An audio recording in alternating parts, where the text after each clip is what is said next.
दोस्तों, आज सेलोलिज्म का क्लास है टाइप 1 और टाइप 2 सेलोलिज्म का क्लास जो था वो हम पढ़ा चुके हैं। इस पर वीडियो डाला गया है। अगर आप नहीं वॉच किए हैं तो इस टाइप 1 और टाइप 2 को वीडियो को वॉच करें। और आज का क्लास है जो टाइप 3 का है सेलोलिज्म का।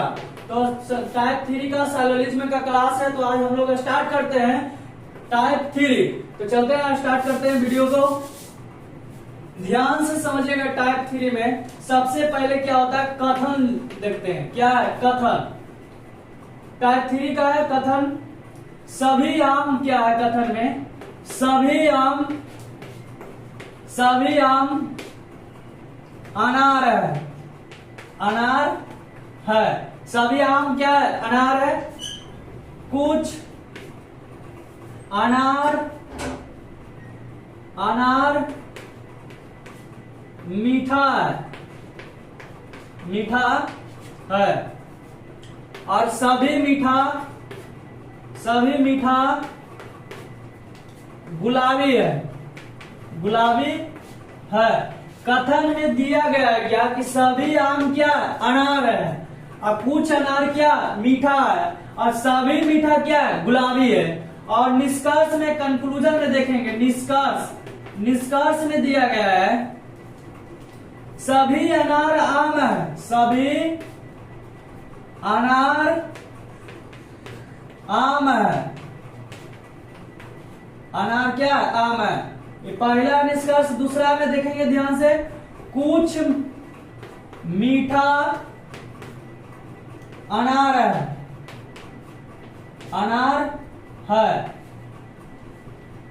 तीसरा देखेंगे हम लोग,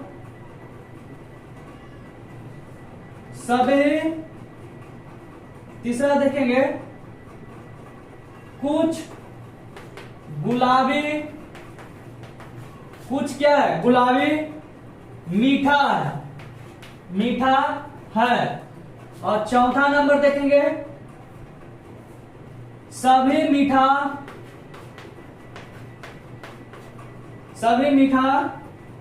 अनार है। कुछ अनार आम है। पांचवा नंबर, कुछ अनार आम है। 7 नंबर देखेंगे, कोई मीठा अनार नहीं है। कोई मीठा अनार नहीं है। कुछ अनार मीठा नहीं है। कुछ अनार मीठा नहीं है। समझना, क्वेश्चन को समझना है। इस तरह को सेलोलिज्म में रहता है क्वेश्चन। आपको समझना है कि सभी आम क्या अनार है, कुछ अनार क्या मीठा है और सभी मीठा क्या गुलाबी है। यह कथन में दिया गया है। कथन में दिया गया। और निष्कर्ष में देखना है क्या कि सभी अनार आम है और कुछ मीठा अनार है और कुछ ही गुलाबी मीठा है और सभी मीठा अनार है। कुछ अनार आम है, कोई मीठा अनार नहीं है और कुछ अनार मीठा नहीं है। यह निष्कर्ष दिया गया। तो हमको बनाने के लिए मात्र इसमें 2 या 3 सेकंड लगेगा। 2 या 3 सेकंड आप कंसेप्ट सीखिए। 2 या 3 सेकंड में टाइप 3 का है जो खत्म हो जाएगा। तो मात्र आप कंसेप्ट सीखे। तो हम लोग चलते हैं, कंसेप्ट को समझाते हैं। सभी, कुछ और सभी से स्टार्ट है। क्लियर है? अब ध्यान देखना है कि सभी अनार आम है। अनार भी है, आम भी है। अनार और आम दोनों एक ही लाइन में दोनों है। अगर दोनों एक ही रहेगा तो क्या इसको हम शादी करा सकते हैं? नहीं करा सकते हैं। दोनों एक ही बतिया कर रहा है। आम अनार, अनार आम एक ही लाइन में है। दूसरा, मीठा अनार, मीठा अनार एक ही स्टेटमेंट, यानी कि एक ही कथन में दोनों उपलब्ध है। अगला, कुछ गुलाबी और मीठा एक ही कथन में उपलब्ध है। मीठा और अनार, ध्यान दो। सभी मीठा अनार है, तो मीठा अनार देखो यहाँ, मीठा अनार एक ही कथन में उपलब्ध है। अगर इस तरह से रहेगा कि पॉजिटिव स्टेटमेंट का री स्टेटमेंट पॉजिटिव होता है, यानी नोट पॉइंट्स में हम लोग लिखेंगे क्या कि पॉजिटिव स्टेटमेंट है, पॉजिटिव स्टेटमेंट यानी पॉजिटिव कथन का रीस्टेटमेंट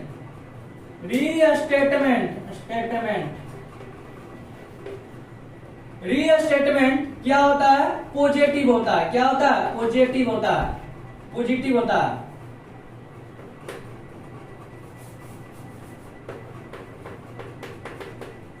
पॉजिटिव होता है, यानी कि पॉजिटिव कथन का रीस्टेटमेंट क्या था? पॉजिटिव होता है। ध्यान देना, यही मेन पॉइंट्स है। नंबर 1 हो गया। दूसरा नंबर में देखेंगे कि अगर ये इस तरह होता है तो बताओ सभी के साथ, अगर निष्कर्ष कुछ होगा सभी के साथ, जो निष्कर्ष सभी के साथ होता है तथा जो निष्कर्ष सभी के साथ प्रारंभ होता है तो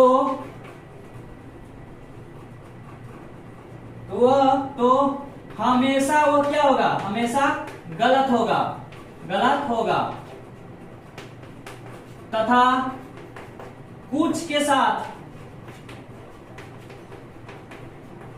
प्रारंभ होगा तो वह सही होगा। अब यही मेन ध्यान देना है इसमें क्या कि पॉजिटिव कथन का स्टेटमेंट क्या होता है, यानी पॉजिटिव कथन का स्टेटमेंट पॉजिटिव होता है तथा जो निष्कर्ष सभी के साथ प्रारंभ होगा, सभी के साथ क्या होगा? प्रारंभ होता है तो वह हमेशा गलत होगा, और कुछ के साथ प्रारंभ होगा तो हमेशा क्या होगा? सही होगा। यानी हमको ध्यान में रखना है इसमें कि रीस्टेटमेंट क्या है, माने एक ही लाइन में एक ही बतिया को अदल बदल के वही लाइनवा में कह रहा है। जैसे आम अनार है, यहाँ पर देखो आम अनार है, एक ही लाइन में कह दिया मीठा अनार है या मीठा अनार है, एक ही लाइन में है गुलाबी मीठा, एक ही लाइन में दोनों उपस्थित रहे तो इसमें हम शादी न कराएंगे। इसमें शादी को कराएंगे जबरदस्ती, लेकिन अगुआ कहाँ से लाएंगे पता नहीं चलेगा, तो इसमें हम शादी नहीं कराएंगे। तो इसमें एक ही चीज देखना है कि पॉजिटिव जो कथन है उसका रीस्टेटमेंट क्या होता है? पॉजिटिव होता है, और जो निष्कर्ष सभी के साथ प्रारंभ होगा वह हमेशा क्या होगा? गलत होगा, और कुछ के साथ प्रारंभ होगा तो वह हमेशा क्या होगा? सही होगा। तो आपको ध्यान रखना है। निष्कर्ष में देखते हैं सभी अनार आम है, अनार आम एक ही लाइन में न है तो ये हमेशा क्या होगा? गलत होगा, क्योंकि सभी से प्रारंभ है। कुछ मीठा अनार है, एक ही लाइन में मीठा अनार और कुछ से प्रारंभ है तो क्या हो जाएगा? सही हो जाएगा। कुछ गुलाबी मीठा एक ही लाइन में है और कुछ से है स्टार्ट, सही है। सभी मीठा अनार है, सभी के साथ प्रारंभ है तो कुछ हो गया? गलत है। मीठा अनार कुछ में एक ही लाइन में है, मीठा अनार है ना। कुछ अनार आम है, अनार और आम ध्यान देना, अनार और आम एक ही लाइन में है लेकिन कुछ से स्टार्ट है इसलिए सही है। कोई मीठा अनार नहीं है, तो समझ में आया। पॉजिटिव कथन का यानी पॉजिटिव स्टेटमेंट का कभी भी निगेटिव नहीं होता है। तो कोई मीठा अनार नहीं, निगेटिव बता रही तो ऐसे ही गलत है। क्या है? ये ऐसे ही गलत। कुछ अनार मीठा नहीं है, ये भी कुछ निगेटिव कथन कर रहा है। इस तरह आपको क्या रहेगा? टाइप नंबर 3 का क्वेश्चन रहेगा जो एक ही लाइन में दोनों उपस्थित रहेगा। समझ में आया? तो आप लोगों को समझ में आ गया होगा कि टाइप 3 में इसी तरह क्वेश्चन आएगा कि पॉजिटिव कथन का रीस्टेटमेंट पॉजिटिव होता है और जो निष्कर्ष सभी के साथ प्रारंभ होगा वो क्या होगा? हमेशा के लिए गलत होगा, और कुछ के साथ प्रारंभ होगा तो हमेशा के लिए क्या होगा? सही होगा। और ये जानवे करता है कि अगर कथन पॉजिटिव दिया रहा है तो उसका निगेटिव क्या होता है? गलत होता है, कट है, तो इसी को समझना था। तो आज का हम टाइप 3 का इसी पर बन जाएगा। अगर आप ना इसी टाइप 3 में इसी पर क्या होगा, सब क्वेश्चन बनेगा। इस तरह का आपका क्वेश्चन है, अगर बुक है रीजनिंग का तो आप निकालिए, और टाइप 3 का जो क्वेश्चन है खोज तो उसको हम खोज के आप क्या करें, सोल्यूशन करें। आपको निश्चित है आप ये कभी क्वेश्चन में साइलोजिज्म का क्वेश्चन में नहीं फंसिएगा। तो आज का क्लास क्या था, टाइप 3 का था, जो हम लोग टाइप 3 का क्लास करवा दिए। अगला जो क्लास आएगा टाइप 4, 5 आएगा, तो टाइप 4 या 5 रहेगा अगला क्लास में। और उसमें उस क्लास में साइलोजिज्म में क्या होगा, खत्म हो जाएगा। उसमें क्या होता है, पॉसिबिलिटी वाला भी है, तो उसमें थोड़ा बच रहा है। बस एक क्लास और लगेगा रीजनिंग का, साइलोजिज्म चैप्टर का, जो साइलोजिज्म चैप्टर पूरे तरह से क्या होगा, समाप्त हो जाएगा। अगर आपको अच्छा